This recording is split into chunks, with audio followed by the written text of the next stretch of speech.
दोस्तों, स्वागत है आपका अद्भुत रहस्य के एक नए फ्रेश एपिसोड में, जहां आपको देखने को मिलता है अद्भुत, अविश्वसनीय और रहस्यों से भरी वीडियोस। इसलिए जो नए दर्शक हैं, इस चैनल को सब्सक्राइब तो कर लो और बगल की घंटी को भी दबा लो।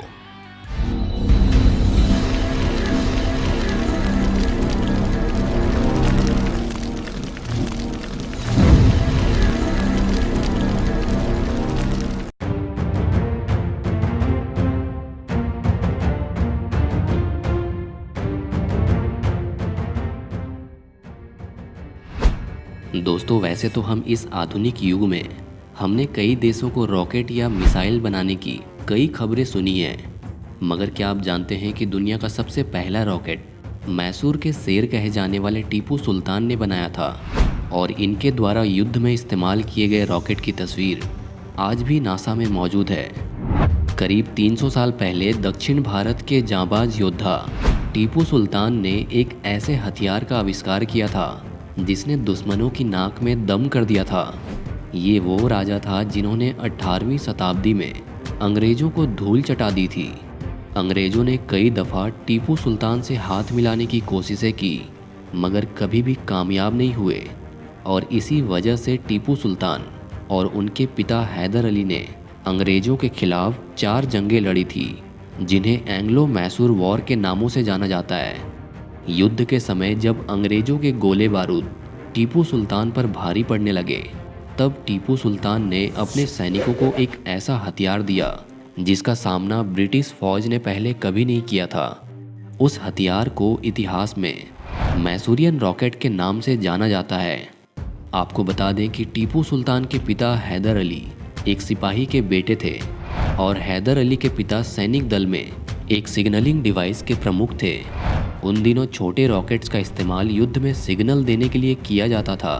हैदर अली के दिमाग में इन सिग्नल देने वाले छोटे रॉकेट्स को युद्ध में इस्तेमाल करने की सोच आई और उन्होंने इसमें छोटे बदलाव करके उनमें बारूद भरकर युद्ध में इस्तेमाल करने के लिए तैयार किया और रॉकेट बनाने का काम शुरू कर दिया। इन रॉकेटों ने टीपू सुल्तान को इतना आकर्षित किया कि इस मैसूर के शेर ने इन रॉकेटों में बदलाव करके इनमें 4 फुट लंबी तलवारें लगाकर इसे और भी खतरनाक बना दिया। बता दें कि जब इस रॉकेट को आग लगाकर छोड़ा जाता तो रॉकेट में मौजूद बारूद की वजह से इसे करीब 1 किलोमीटर तक की गति मिलती और बारूद के खत्म होने पर तलवार के वजन की वजह से वे हवा में घूमती हुई अंग्रेजों की सेना पर गिरती और उन्हें भारी नुकसान पहुंचती थी। साल 1769 से साल 1799 में टीपू सुल्तान और अंग्रेजों के बीच हुई लड़ाइयों में टीपू के इस आविष्कार ने खूब कहर मचाया था।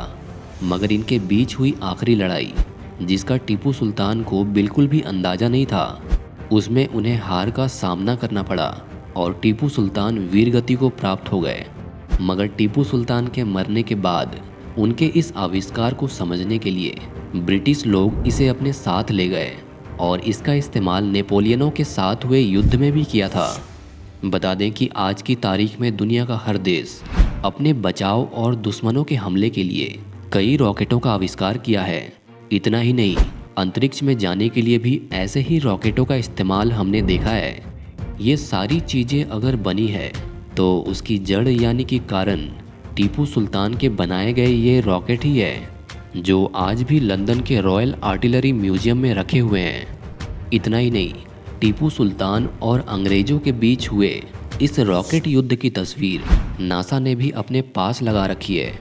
हमारे देश के पूर्व राष्ट्रपति स्वर्गीय श्री APJ अब्दुल कलाम ने भी अपनी पुस्तक विंग्स ऑफ फायर में नासा में मैसूर के रॉकेट युद्ध की तस्वीर देखे जाने का उल्लेख किया है।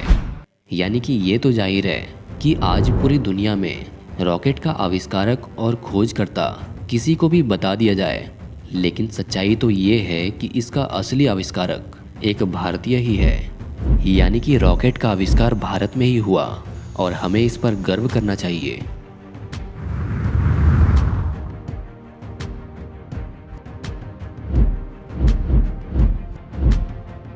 आपको ये वीडियो कैसी लगी? अपने विचार हमें कमेंट में ज़रूर बताएं।